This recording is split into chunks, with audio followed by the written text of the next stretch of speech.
Le pirate des playlists, c'est comme ça qu'on l'appelle. Le hacker qui a réalisé le plus gros hack sur la plateforme de musique Spotify. Le plus gros hack, car en moins de 4 mois, il a réussi à détourner plus d'1 million d'euros en royalties.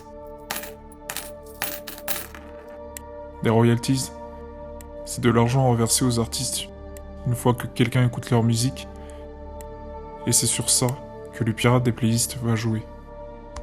Mais comment cet individu énigmatique a-t-il pu tromper la plateforme et échapper aux autorités? Bienvenue chez le pirate des playlists, l'homme qui a converti des écoutes fictives en 1 million d'euros.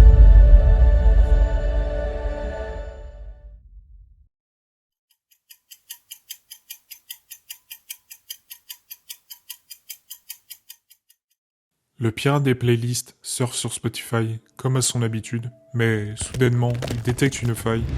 Il décide alors de dépenser 12 000 euros sur Spotify pour ouvrir 1200 comptes au prix de 10 euros. Pour que son hack soit parfait et lui génère le maximum de revenus, il ne prend que des abonnements premium. T'imagines? Il devait créer des adresses mail et des identités pour chacun? 1200 fois bordel. D'un autre côté, il crée 467 morceaux de musique de plus de 30 secondes enregistrés par des inconnus qu'il va mettre en ligne sur Spotify. Pourquoi plus de 30 secondes? Car Spotify paye l'artiste si la chanson est écoutée plus de 30 secondes. Spotify payait 0,004 centimes de dollars par écoute. Il intègre ensuite ses 467 musiques dans 2 playlists intitulées Soulful Music et Music from the Heart. Vous voyez où je veux en venir?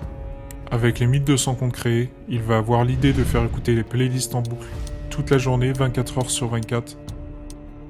Pour faire cette combine, je suppose qu'il a créé un programme et qu'il a peut-être utilisé l'API de Spotify pour automatiser la lecture de playlists. Ce programme se comportait comme un bot en faisant écouter les morceaux en boucle.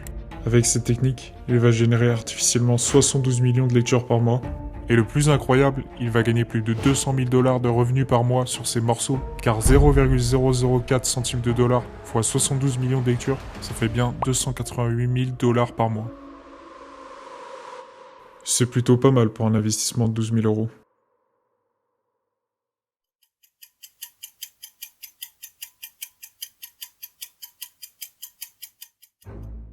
Forcément, avec les 1200 comptes, il génère beaucoup de lectures et va réussir à arriver vite en haut des playlists les plus écoutées sur Spotify. En septembre 2017, la playlist Soulful Music se classait à la 35e place du classement mondial et en 11e position dans le top Spotify USA. Ces 2 positions pour Soulful Music étaient plus élevées que celles de n'importe quelle playlist des plus grandes maisons de disques. Tout simplement incroyable, il est passé devant tous les gros. La seule raison pour laquelle il s'est fait prendre par Spotify, c'est parce qu'il avait fondamentalement trop de succès. Ah, c'est bien dommage quand même. Mais le plus drôle dans cette histoire, c'est que l'équipe de Spotify ne s'en est même pas rendu compte elle-même, mais c'est un dirigeant d'une grande maison de disques qui a repéré la combine du pirate des playlists fin septembre 2017, ce qui fait que leurs analystes ont commencé à voir le problème des bots au bout de 4 longs mois. J'ai pas de conseils à vous donner les gars, mais sirotez pas trop longtemps votre cocktail parce que les problèmes peuvent vite arriver. Pourtant, ça aurait dû être facile à repérer pour les équipes de Spotify, car les playlists avaient énormément de lectures, mais très peu d'abonnés, donc c'était très louche.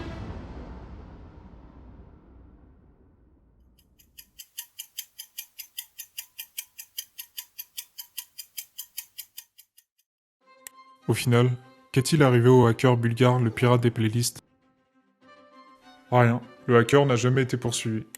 La seule chose qui lui est arrivée, c'est qu'en octobre 2017, ils ont supprimé la grande majorité des 467 titres des playlists Soulful Music et Music from the Heart. Le plus fou dans l'affaire, c'est que ce hack est complètement légal.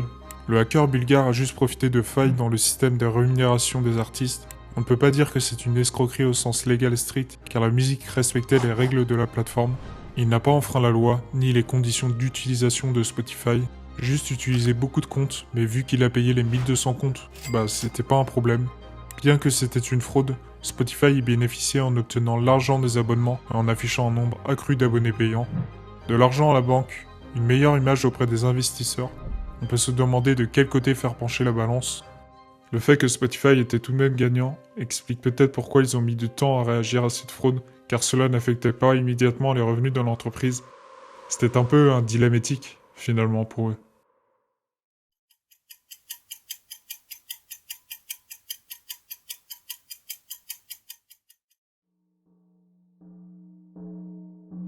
vous imaginez bien que le hacker bulgare n'est pas le seul à avoir tenté de frauder.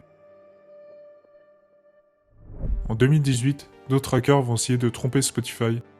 On voit à travers cette image que 2 albums du groupe Bergenulo 5 ont été écoutés 60 000 fois, alors qu'il n'y a aucune preuve de son existence.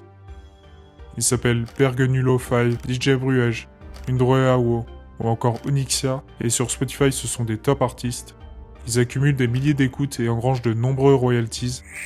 Mais si vous ne les connaissez pas, rassurez-vous, c'est normal, ces artistes n'existent pas.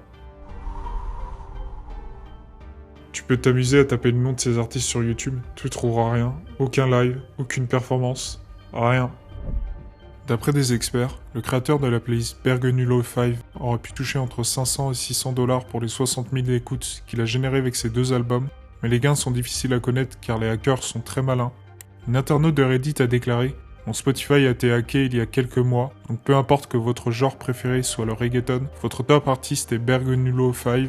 Même Bergenulo 5 continue d'être joué sur mon compte et j'ai tout essayé, y compris changer mon mot de passe, mais je ne peux pas l'arrêter. » Mais que fait Spotify ?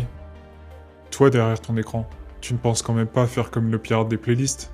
Désolé de te décevoir, mais on ne peut plus hacker la plateforme. Sans compétences techniques, les mesures mises en place par Spotify réduisent considérablement les chances de passer au travers des mailles du filet. Et heureusement d'ailleurs, Spotify a depuis mis en place une équipe anti-fraude spécifiquement dédiée à ce genre de problème. Au mieux, il démonétise vos playlists, au pire, il les supprime. Le 1er janvier 2021, Spotify a carrément supprimé plus de 750 000 titres suspectés de fraude. Quelques mois plus tard, Spotify a publié une vidéo dédiée aux bots et à l'achat de streams. Cette personne explique comment l'entreprise lutte contre ces pratiques frauduleuses.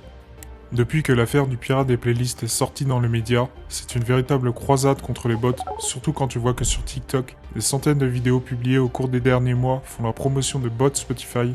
Ne faites pas la même chose, gagnez votre argent dignement. Vous en êtes capable.